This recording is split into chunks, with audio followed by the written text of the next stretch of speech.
খাবার সোডা দিতে পারেন, তার পাশাপাশি হচ্ছে কি জিঙ্ক দিতে পারেন, তারপরে হচ্ছে স্টাবেট ইঞ্জেকশন মাংসপেশিতে করতে পারেন। তো খামারি বন্ধুরা এইভাবে হচ্ছে কি আপনারা নিম পাতার রস এভাবে মিক্সার করে নেবেন। এর পাশাপাশি ফার্স্ট দিতে পারেন।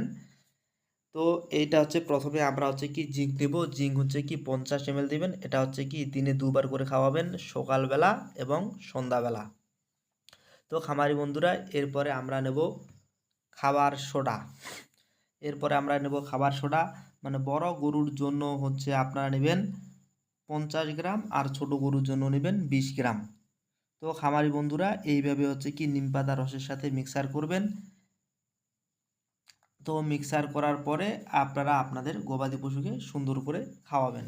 খাওয়াইলে ইনশাল্লাহ খুব দ্রুত সময়ে নিম পাতা রস এবং আপনার খাবার সোডা গবাদি পশুর এলএসডি ভাইরাসকে অল্প সময়ের মধ্যে ধ্বংস করে দেবে। তাহলে এটা হচ্ছে খাবার সোডা, তারপর হচ্ছে কি জিঙ্ক, তারপর হচ্ছে স্টাবেট, তারপর হচ্ছে জ্বর নাশক বা জ্বর দমন করার জন্য আপনারা ফার্স্ট দিতে পারবেন। আর এটা হচ্ছে অবশ্যই ওষুধগুলো এইভাবে মিশিয়ে আপনারা, আমি আরেকবার বলি, এটা হচ্ছে জিঙ্ক সিরাপ দেবেন বড় গরুর জন্য 50 ml, তারপরে হচ্ছে কি খাবার সোডা দেবেন। খাবার সোডার পরে আপনারা মানে খাবার সোডা দেবেন বড় গরুর জন্য হচ্ছে 50 গ্রাম আর ছোট গরুর জন্য দেবেন আপনারা 20 গ্রাম।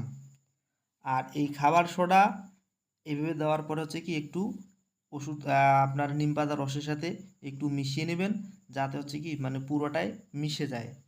তারপরে খামারি বন্ধুরা আপনারা আপনাদের গবাদি পশুকে খাওয়াবেন। খাওয়াইলে খুব অল্প সময়ের মধ্যে হচ্ছে কি আপনার মানে একটা রেজাল্ট পেয়ে যাবেন। মানে এভাবে হচ্ছে কি যে ওষুধগুলো বললাম এই ওষুধগুলো হচ্ছে কি দিনে 2বার, সকালবেলা এবং বিকালবেলা বা সন্ধ্যাবেলা আপনারা খাওয়াবেন। খাওয়াইলে হচ্ছে কি আপনাদের শরীরে গবাদি পশুর শরীরে যে গুটি গুটি যে চিহ্নগুলো দেখা যায় এগুলো হচ্ছে কি আর উঠবে না, এগুলো হচ্ছে কি বসে যাবে। এবং এই ওষুধগুলোর মধ্যে আপনার গবাদি পশুর যে হচ্ছে কি এলএসডি ভাইরাস, ওটা হচ্ছে কি লাম্পি স্কিন ডিজিজের যে হচ্ছে কি ভিতরে যে ভাইরাসগুলো আছে এগুলো হচ্ছে কি অল্প সময়ের মধ্যে মারা যাবে এবং গরু হচ্ছে কি মানে সুস্থ হয়ে উঠবে। তো খামারি বন্ধুরা এলএসডি ভাইরাস থেকে রক্ষা পাওয়ার একমাত্র উপায় হচ্ছে সেটা হচ্ছে আপনাদের খামারের সুস্থ গরুকে এলএসডি ভাইরাসের টিকা প্রদান করতে হবে।